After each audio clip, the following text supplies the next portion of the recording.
SER Podcast. Buenas noches. ¿Qué seudónimo quieres que utilicemos al principio de la conversación? Indiana. Indiana.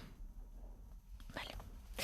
Bueno, esta es una conversación que arranca en la orilla del mar. Nos despediremos en un faro y siempre os pregunto qué relación tenéis con el mar. ¿Cuál es la tuya?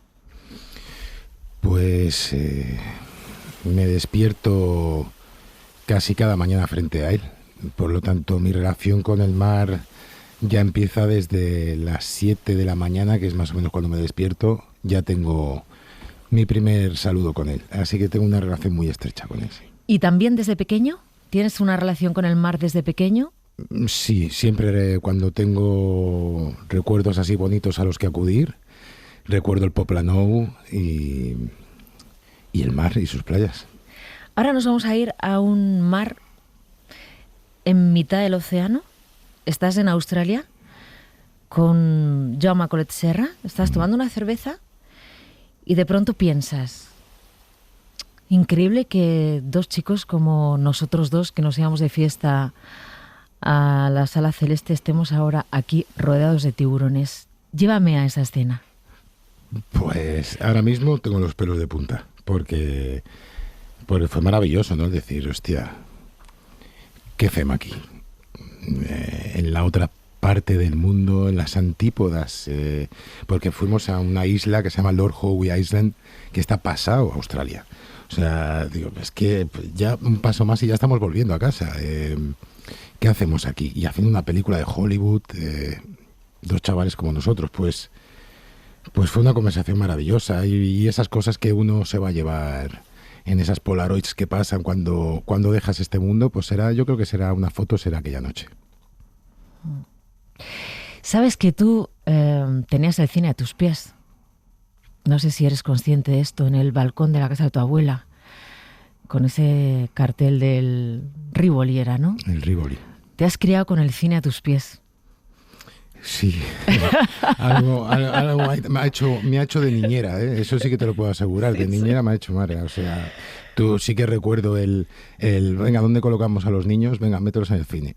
Porque ¿cómo era eso? Era que la casa de tu abuela estaba encima del cine. Estaba justo encima del cine, pero el cine daba una calle, hacía semiesquina, pero daba una calle muy pequeñita y la otra calle era una principal, que era la Meridiana de Barcelona, una calle muy concurrida, y era donde daba el balcón de mi abuela. Entonces le dijeron, oye, si ponemos el cartel del cine aquí en tu balcón, se va a ver de lujo y a cambio te damos entradas infinitas para que vengas tú, tu familia y tal cual. Y bueno, pues se utilizó, ya te aseguro, y yo creo que ha tenido su rendimiento. Sí, sí. ¿Bajabas solo? ¿O bajabas con los primos, hermanos, yo qué sé? Sí, miles de combinaciones, habían miles, pero sí, era bajar abajo y aparte antes había las sesiones continuas, ¿no? O sea que sí, veías dos películas y luego las volvías a ver las mismas dos, pero bueno, hasta que no venían a recogerte, pues estabas ahí esperando. O sea, fue tu niñera el cine, está bonito esto que has dicho. En parte sí, en parte, bueno, fue mi madre sin duda y mi padre, ¿no? Pero también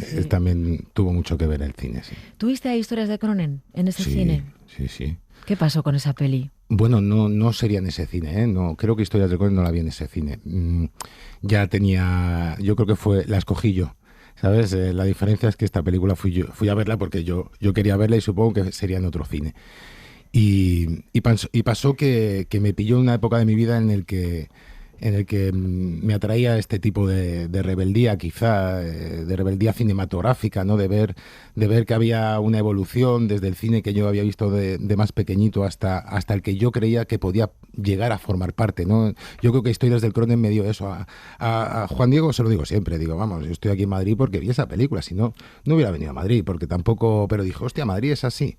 Madrid tiene ese punto tiene ese punto gamberro que hasta entonces no lo había visto ni en Barcelona ni en otras ciudades que había estado. Y así que me enamoró esa posibilidad, ¿no? Esa diferencia de pensamientos, todos unidos en una misma tribu, una serie de cosas muy infantiles ahora, pero que fue muy generacional, yo creo, esa película para unos cuantos como yo, ¿no? Sí, esa fue la que te hizo pensar que querías dedicarte al cine, no a la interpretación, porque venías ya haciendo teatro, pero... Eso yo creo que fue la que... Vete a Madrid. Vete a Madrid. ¿Qué haces cuando llegas aquí? ¿Quién te acoge? ¿Qué te acuerdas qué recuerdas de aquello? Hombre, pues me vine sin nada, me vine pues pues, las dos manos atadas, yo te diría, con muy poca confianza por parte de los que más me querían, lógicamente, y con una soberbia que ahora incluso me asusta, ¿no? Pero que hizo que consiguiera lo que tengo ahora, que es esa independencia, pues,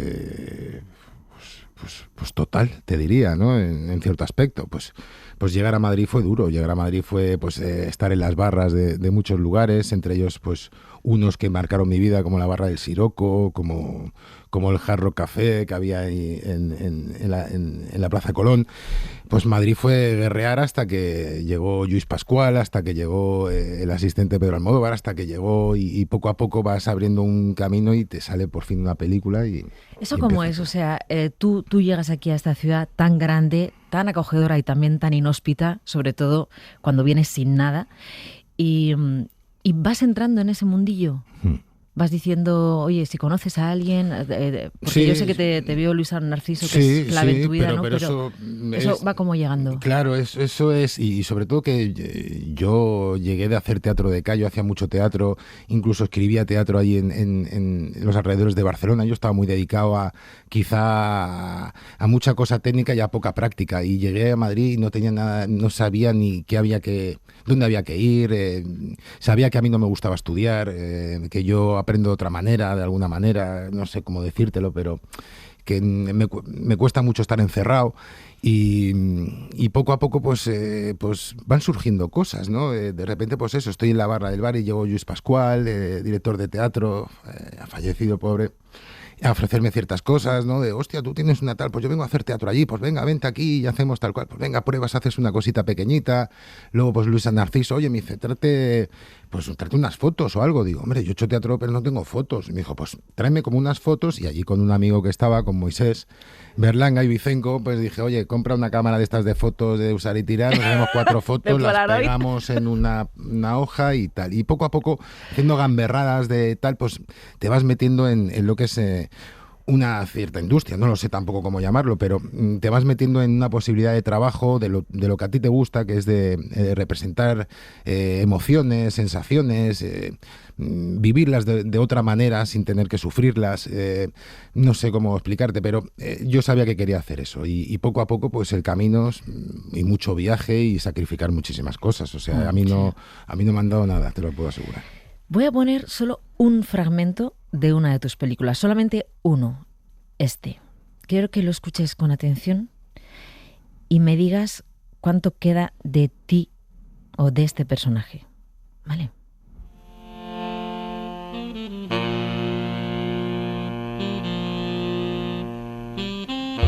¿Vas a contestar o no? ¿Sabe por qué quiero hacer teatro?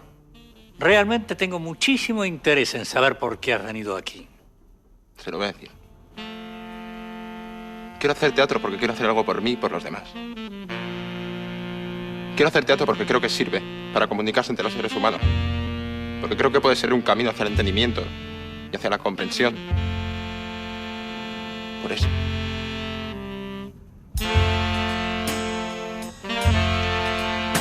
Así que quieres cambiar el mundo. Pues sí. Me encantaría cambiar este puto mundo.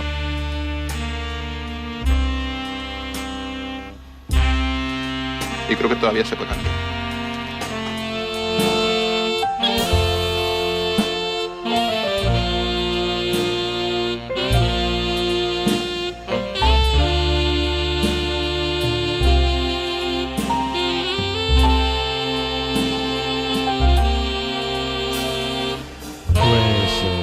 No sé, yo creo que añadiría a esta maravilla, ¿no? de texto de Hachero, añadiría el final, ¿no? El de yo intentaba cambiar el mundo y ahora lo que intento es que el mundo no me cambie a mí, ¿no?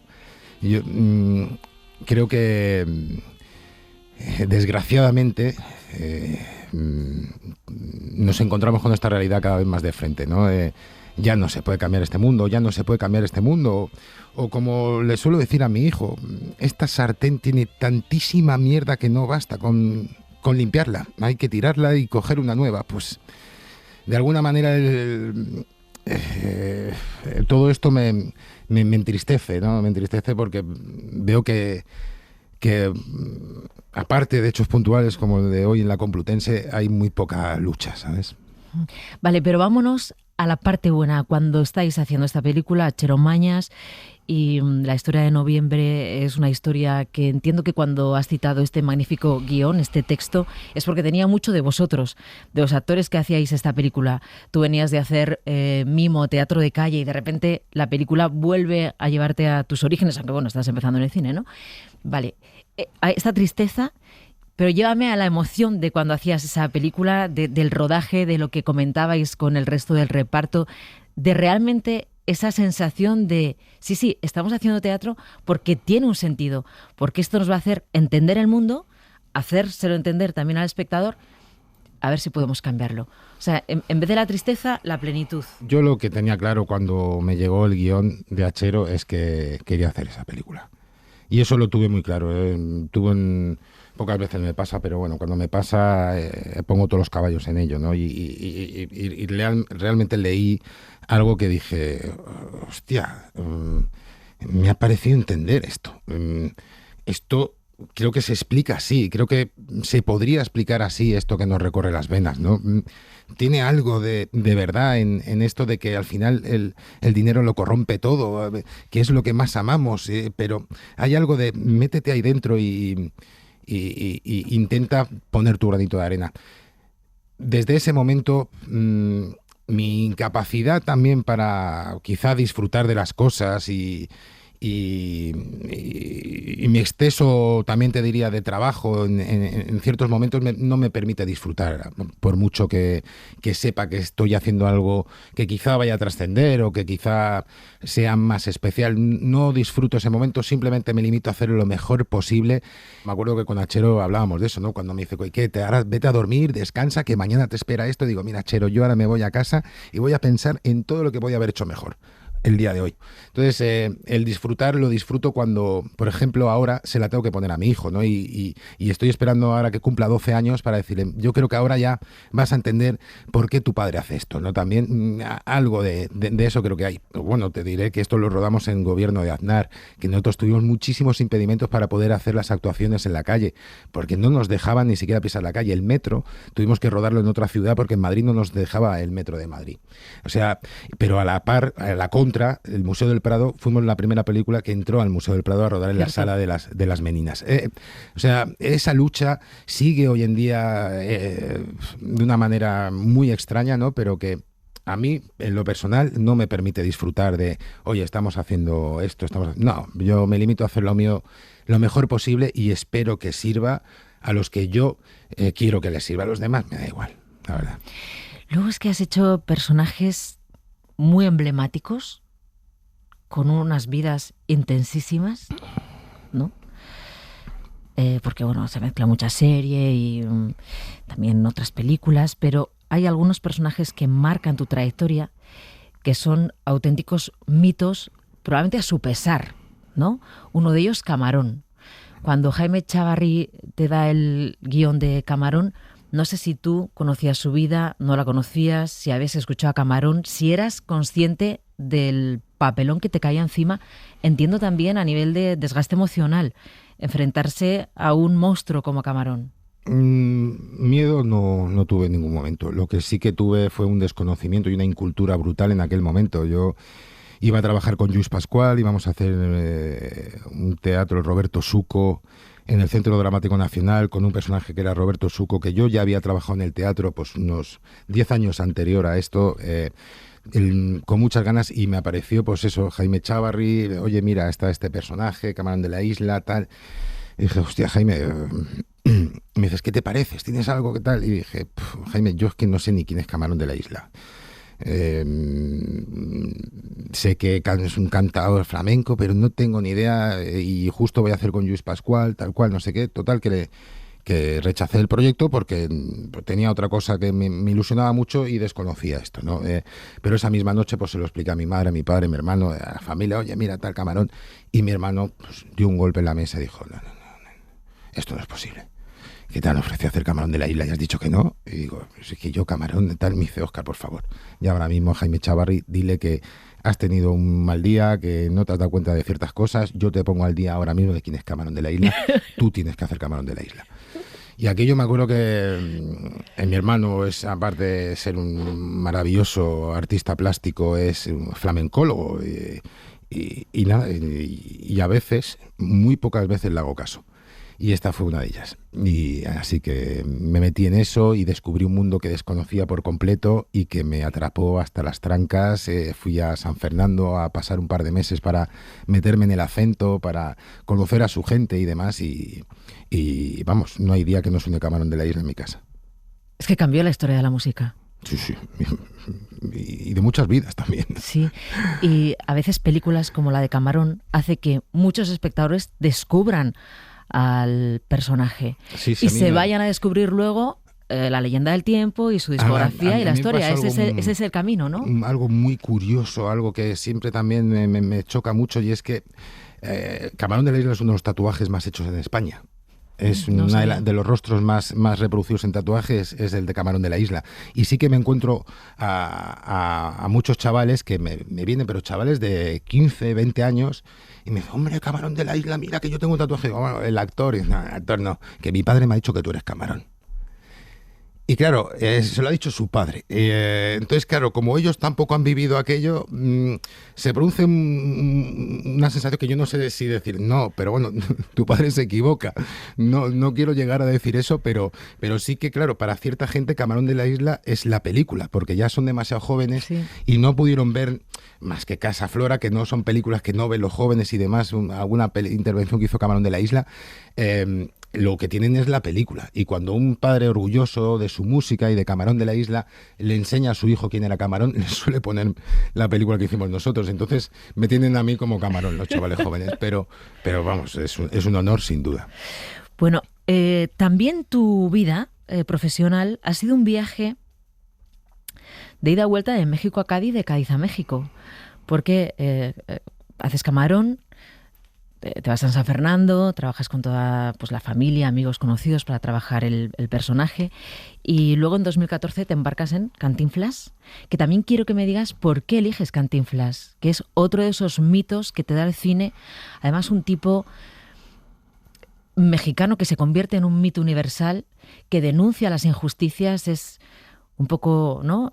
Cantinflas, Charles Chaplin, o sea, personajes del cine que realmente cambian la historia del cine porque sus películas haciendo reír hacen una denuncia social. También un honor.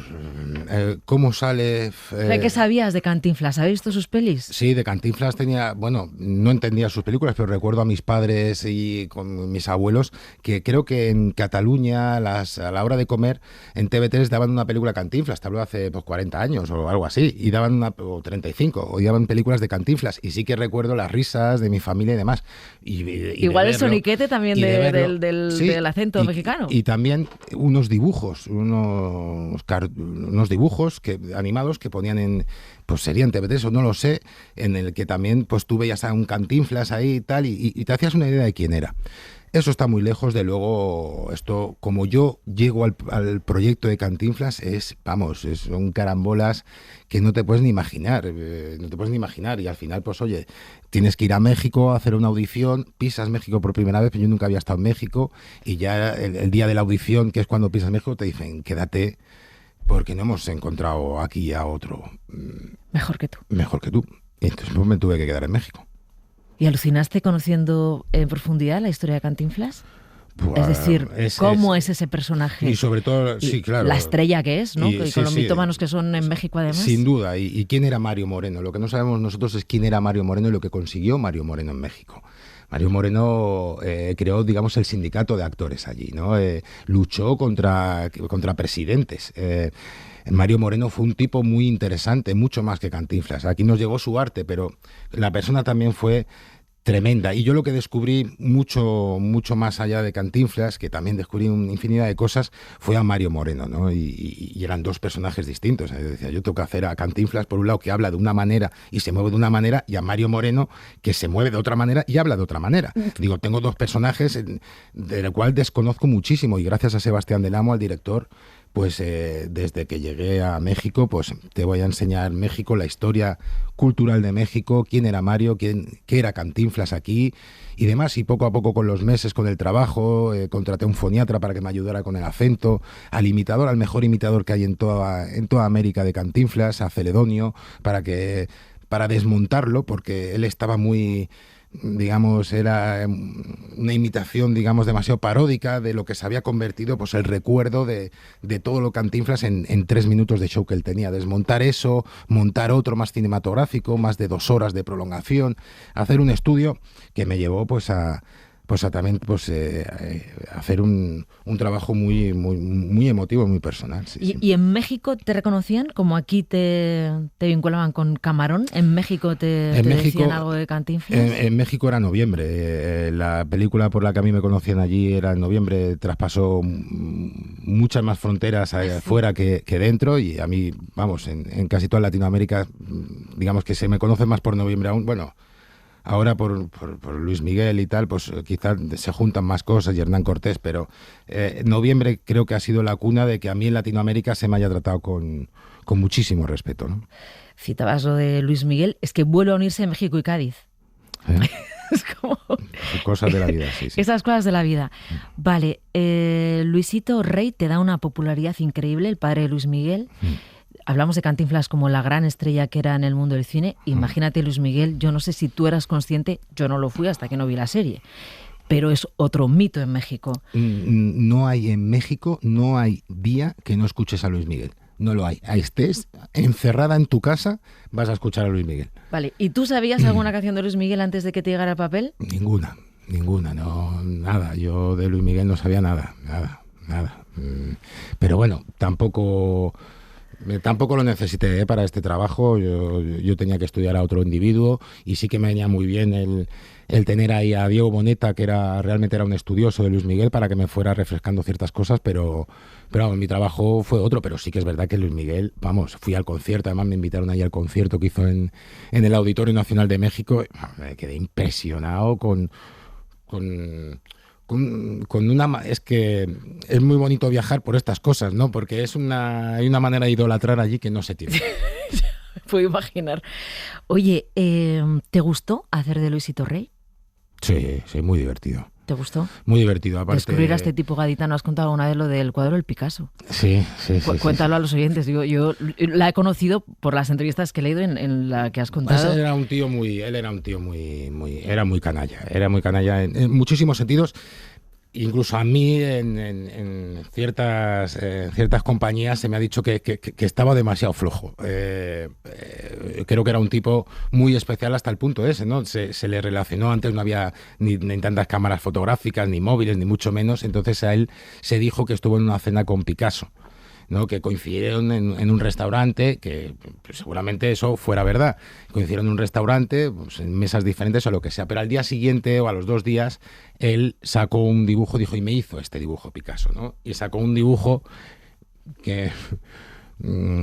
que había pintado él. Que había pintado él, pero lo quería hacer pasar por un Picasso. Es que es de traca. Pero es solo verlo ya te das cuenta que... Pero y mira que Picasso son 2 trazados, pero cuando quiere, pero intentaba él hacer una... creo que era una paloma así con 2 trazadas, pero decían, madre mía, sé que esa serie tenía contratos de súper confidencialidad, que estáis blindados, pero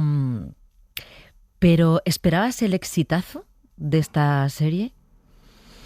Me fui dando cuenta a nivel mundial. Me iban dando cuenta, o sea, hay gente en el equipo, hay managers, agentes, publicistas y demás que te van diciendo, hostia, esto va a ser fuerte, tal, y tú, bueno, vale, y ellos te van colocando popularmente dónde va a encajar eso. Pero que el presidente de México hablara sobre mi personaje, que me hicieran camisetas, chandas, tazas, piñatas, de todo con Luis Rey y tal, pues no, eso no lo podíamos imaginar, ¿no? Ya no solo en México, sino todo lo que ha sido en Argentina, en Perú, en Ecuador.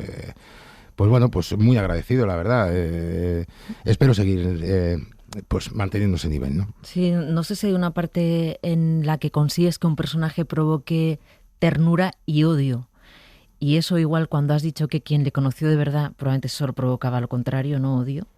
Esa labor de que el espectador mire y diga, pues me cae bien. Pero yo es que hay una parte de ternura ahí de que conmueve, que te da pena, ¿no? Entonces, bueno, el trabajo actoral para conseguir eso entiendo que también te supondría un desgaste brutal. Investigué y me di cuenta, ¿no? La actuación, como todo, es distinta, ya no solo por países, sino obviamente en continentes. Nuestra actuación no es la misma.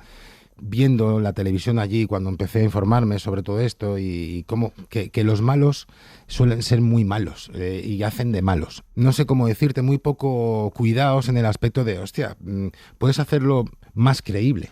Yo creo, sin ofrecer tanta maldad, ¿no? Quizá al contrario funcionaría mucho mejor y me metí en eso, ¿no? Es decir, voy a mostrar una maldad simpática, voy a mostrar una maldad que no parezca el malo, que sea un pedazo de tal, pero no voy a mostrar eso, no quiero mostrar eso, quiero mostrar ternura. De hecho, una de las escenas que más funcionó es verla a él con una pata de jamón medio llorando y tal, digo, porque es que creo que lo que realmente no están acostumbrados allí es a una manera diferente de actuación, y eso es lo que intenté yo darles con Luis Rey, ¿no? Un malo, un bueno, no sé quién me dijo, con Cantinflas odiaron a Marte y con Luis Rey han amado odiarte.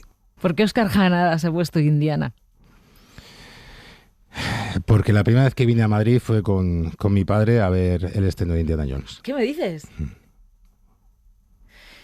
Fuimos aquí al Cine Capitol y tuvimos que pagar la entrada 5.000 pesetas la reventa. 5.000 pesetas la reventa. O sea, un dineral. Un dineral. Y mi padre vino por trabajo y me dijo, venga, vente a Madrid, que así ves Madrid, tal cual. Yo tenía 14 años. Imagínate tú entrando en ese cine con las entradas de reventa pensando que algún día estarías en Hollywood rodando con los mejores y metido en esa industria del cine a lo grande. Sí, bueno, hay que felicitar a Ana, que está nominada ahí como mejor actriz por Blondie, y eso sí que es grande. Es un trabajazo ese también, el de Marilyn Monroe. Hombre, es un trabajazo y sobre todo ha sido compañera y es una grandísima actriz y se merece todo esto, así que yo muy contento por los compañeros, la verdad. Sí, Óscar, ¿te gusta el mundillo de la industria? Ahora que citas Ana de Armas y, bueno, pensando en esa gala de los Óscar, esa promoción que indudablemente si aquí te la tienes que comer, imagínate allí. Sí, no, es tanto en México como en Estados Unidos, pues hay que mirar mucho pues, la comunicación que haces, porque te puedes encontrar con cosas esperpénticas o programas en los que no estás a gusto y bueno, pues hay que vigilar dónde encajas, pero porque yo sinceramente no soy para nada un producto o carne de Hollywood. Lo he intentado, me han tenido en los mejores hoteles, pero a mí no me pueden quitar la tierra, no me pueden quitar ciertas cosas que allí siempre digo que voy a por el oro a la ciudad de plástico, porque es todo muy de plástico. Bueno, vamos a un faro, Óscar Jaenada, a un faro donde estés sintiendo que el mundo no te ha cambiado, que este mundo no te ha cambiado y que sigue siendo el chaval de noviembre. No sé si tienes un ancla, ¿no? Sí. Un ancla. Vale, entonces dime, si estarías solo o estarías con alguien, encontrarte, reencontrarte, lo que quieras en el faro, y qué música estaría sonando para sentir que estás ahí anclado. Pues estaría con mi mujer. Me iría con mi mujer.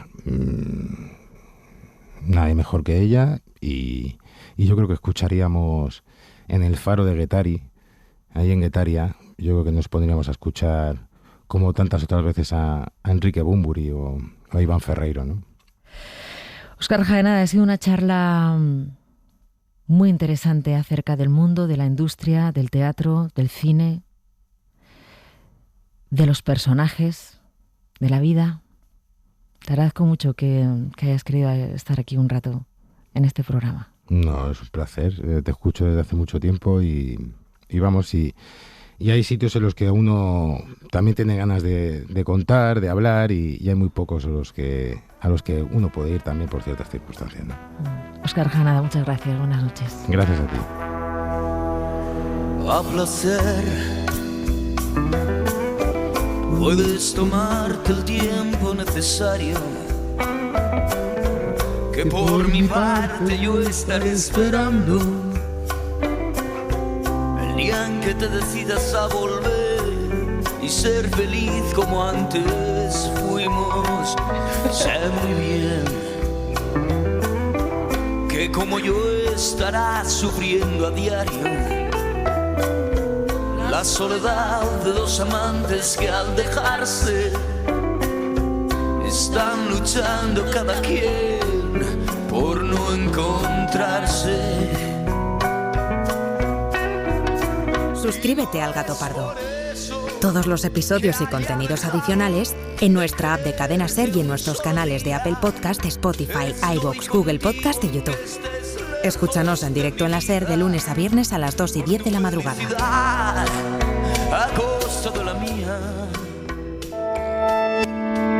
Cadena Ser. La radio.